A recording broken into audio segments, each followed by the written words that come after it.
We now move to some breaking news, bringing in some news from Europe, where Russia's spy chief, Sergei Narishkin, says he recently spoke by phone with his American counterpart, CIA Director John Ratcliffe. The call marks a new official exchange between Moscow and Washington following their initial contact in mid-March, a signal of possible thawing tensions, or at least the start of a more open line of communication. Narishkin made the announcement during an appearance on Russian state television, noting that both sides agreed to remain in touch and discuss matters of mutual interest when needed. No further details were disclosed about the contents of the conversation. We now move on to some more information from the region, where a Ukrainian pilot has been killed and an F-16 fighter jet lost while defending against Russia's largest aerial attack since the start of the war, the Ukrainian military said today. Ukraine's Air Force confirmed the pilot shot down 7 targets before his jet was damaged during the final engagement. He managed to steer the aircraft away from populated areas but was unable to eject in time. The oversight onslaught involved 537 aerial weapons, including 477 drones and 60 missiles, targeting regions across Ukraine even far from the front lines. Air Defence forces destroyed over 240 of them, while others were jammed or diverted. Explosions were reported in multiple regions, including Lviv, Mykolaiv, Dnipropetrovsk and Cherkasy. In Cherkasy, 6 people were injured, including a child, according to reports, and 1 person was killed in Kherson. Authorities also confirmed damage to industrial and critical infrastructure in several cities. Meanwhile, both sides continued reciprocal strikes. Russia claimed to have seized a 5th settlement in Donetsk this week and reported hitting over 140 Ukrainian targets. Ukraine responded with strikes on a logistics hub in Russia's Bryansk region and drone attacks on a Russian airfield in Crimea, destroying an air defense system and multiple helicopters. We're now joined by Dr. Sergei Dvoryanov, who's the president of the IDC Russia and director of WHD International Board, live from Moscow, Russia. Dr. Dvoryanov, thank you very much for joining us.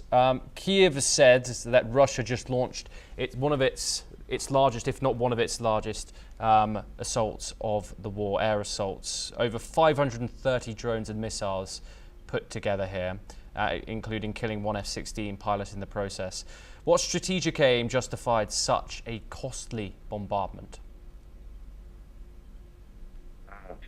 Good afternoon. Namaste. Thank you for invitation for conversation. Yes, we can see that very dramatic point of the conflict between Russia, Russian Federation and the Western Alliance. And you remember that last conversation in Istanbul, peacemaking dialogue between Russia and Ukraine, Russian representative told to the Ukrainian delegates that if you will not agree with our condition, all next conversation will be more bad for Ukrainian country. That's why the most proper and right decision for you accept condition of Russian Federation, because it's acceptable, reasonable, very, very reasonable. And right now we can see that actually Mr. Zelensky is a bankrupt, political bankrupt. Everything, he lost his power. He just tried to jump from country to country to looking for support. But his main supporter, America, right now, completely turned back from Mr. Zelensky, because he did a very dirty job together with Joe Biden. This is dirty job.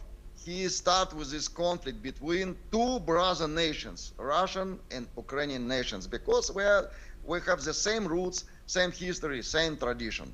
Right now, we should understand that mission of our country, bring again justice into international relationships. We are the country, only one hope right now that justice will exist in international relationships. That's why we definitely will not will never, never and ever we will agree with Mr. Zelensky and his conditions of peace. Peace should be without Nazi, without fascism, and with the rights of the Russian-speaking population. And of course, Ukraine should receive some neutral position, not join to NATO. It's very, very reasonable. And already our national leader announces a lot of times. That's why his attack is a continue of our policy to make peace on Ukraine. We are bringing peace to Ukraine in future, very soon. Dr. Dvoryanov, what are your thoughts on President Donald Trump's actions at the moment in regards to advocating for peace in the region, brokering this peace deal going on? We saw President Zelensky at the NATO summit also alongside Donald Trump. What are the feelings towards him in Russia currently? Obviously, the relationship between Russian President Vladimir Putin and Donald Trump have been hard to kind of grasp, whether it's good or bad. But what is the wider feeling in Russia about the US president right now? Yes, we can see the personal relationship between two our national leaders, Donald Trump and Vladimir Putin, very warm and with full of trust to each other and full of understanding of the historical mission of two our countries. First of all, I am believer, and Donald Trump, he's also a Christian believer. He follows to the traditional values, and he's a peacemaker inside. He's not a politician at all. He's not as a crude, such a kind of crude personality. We can see of the results. He did peace between India and Pakistan. He did peace between Iran and Israel. He did a lot of, he already started to peace negotiation between Russia and Ukraine. That is his nature. He wants like a trade for peace, win-win situation, win-win strategy. That is his mission. That's why I completely believe that he will complete his mission, because he was born with a special historical purpose and mission. And that's why we can see that he's such kind of personality during all the American history who wants really bring peace. Yes.